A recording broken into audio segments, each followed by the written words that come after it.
राधे राधे। मैं आर.एल. मौर्य, कक्षा 7 संस्कृत व्याकरणम के अंतर्गत कल हम लोगों ने यानी इस वीडियो के पहले वाले वीडियो में, इसके पूर्व वाले वीडियो में हम लोगों ने ईकारांत स्त्रीलिंग शब्द के अंतर्गत नदी और पार्वती के शब्द रूप देखे तथा जितने भी ईकारांत स्त्रीलिंग के शब्दों के रूप हैं सभी एक समान देखे हम लोगों ने। तो आज हम इस वीडियो के माध्यम से हम लोग पढ़ेंगे उकारांत स्त्रीलिंग शब्द धेनु के शब्द रूप। तो धेनु के शब्द रूप के समान ही यानी जितने भी उकारांत का मतलब देखिए हरसु है ऐसा शब्द जिसके अंत में हरस ऊ हुआ, हरसु यानी छोटा ऊ और स्त्रीलिंग शब्द हो तो इस तरह के शब्दों में सभी एक समान रूप चलेंगे। इस तरह से तानु, राजू, रेणु, चंचु, चंचुआ यानी चोच इत्यादि जितने भी संस्कृत वाग्यमय के अंतर्गत संस्कृत वाग्यमय में जितने भी उकारांत स्त्रीलिंग के शब्द हैं सभी के समान रूप चलेंगे। देखिए हम सबसे पहले एक वचनांत पढ़ेंगे यानी एक वचन के सभी विभक्तियों को पढ़ेंगे और फिर द्विवचन के सभी विभक्तियों को और फिर बहुवचन के सभी विभक्तियों के रूप को पढ़ेंगे।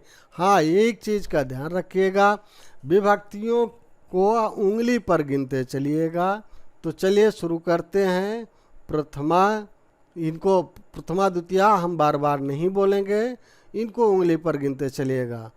धेनु, धेनुम, धेनुआ, धेनुए, धेनो, धेनो, धेनो, हे धेनो। अब ध्यान दीजिएगा चतुर्थी से सप्तमी तक के शब्दों में इस प्रकार की व्यवस्था है इसमें कि एक ही शब्द के दो रूप हो रहे हैं। यानी चतुर्थी एक वचन के शब्द में धेनुए के साथ साथ धेनुए, देखें ये आधा ना अर्ध ना हो गया है और ये वह इसमें हो गया है। और ठीक ऐसे ही पंचमी में यहाँ धेनुए के में आधा ना हो गया और वहाँ पर आय की मात्रा हो गई है। और इस प्रकार से देखें पंचमी में धेनो के स्थान पर के साथ साथ धेनुओ हो गया है। और इसी प्रकार से षष्ठी में धेनो के स्थान पर ये पंचमी और षष्ठी एक वचन समरूप होते हैं तो जो इसमें है वही इसमें भी है, धेनु के साथ साथ धेनु हुआ है। तो और फिर देखें सप्तमी में देखें एक वचन में धेनो के स्थान पर धेनु के साथ साथ धेनुआम है, धेनुआम। और फिर ये संबोधन में है हे धेनो।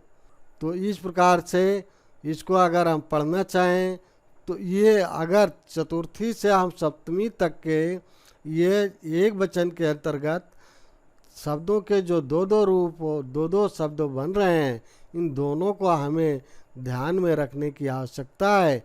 नहीं इन्हीं में से कोई एक पूछ लिया जाएगा और पता चला हम एक को अगर अध्ययन किए रहेंगे, एक ध्यान में रहेगा तो हम दूसरे को नहीं समझ पाएंगे और फिर आते रहन पढ़ने के बावजूद भी आपके संज्ञान में नहीं रहेगा तो ये परीक्षा में गलत हो जाएगा। चलिए एक बार इसको प्रथमा को एक बार फिर से हम पढ़ते हैं। ये दूसरे वाले को ध्यान में रखिएगा और ये पहले वाले को हम लोग पढ़ लेते हैं। धेनु, धेनुम, धेनुआ, धेनुए, धेनो, धेनो, धेनो, हे धेनो। ये एक वचन हुए और इसी के साथ साथ अब और विभक्तियों को उंगली पर जैसे गिनते चले ऐसे गिनते रहिएगा, गिनते चलिएगा और इसी तरह से द्विवचन में भी गिनिएगा। धेनु, धेनु, धेनुभ्याम, धेनुभ्याम, धेनुभ्याम, धेनो,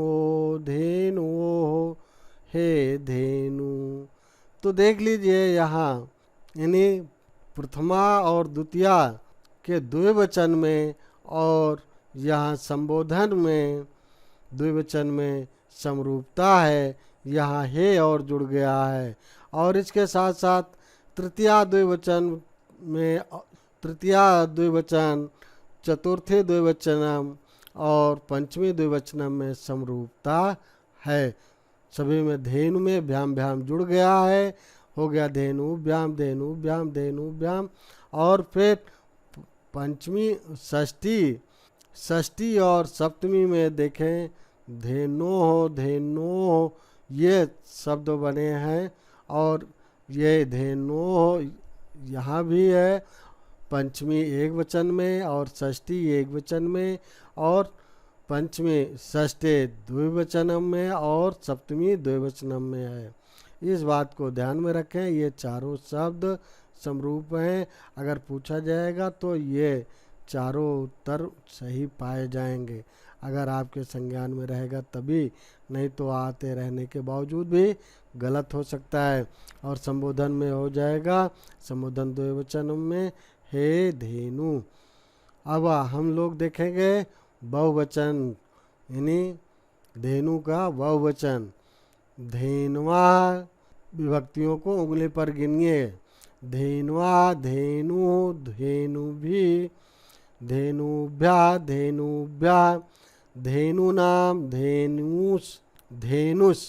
देखें यहाँ भी ह्रस्व हुआ है और यहाँ भी, तो ये हो गया धेनुष। हे धेनवा। तो इसी तरह से यानी जितने भी उकारांत स्त्रीलिंग के शब्द रूप हैं सभी ऐसे ही चलेंगे।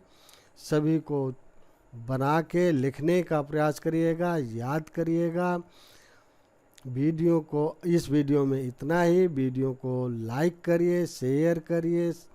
चैनल पर नए हैं तो सब्सक्राइब करिए। सब्सक्राइब करने के बाद बेल आइकन ज़रूर प्रेस कर दीजिए। बेल आइकन प्रेस कर देने पर मेरी वीडियो जैसे ही अपलोड होगी उसकी नोटिफिकेशन तुरंत आपके मोबाइल पर पहुंच जाएगी और मेरी वीडियो आप सबसे पहले देख सकेंगे। तो पुनः जय हिंद, जय भारत।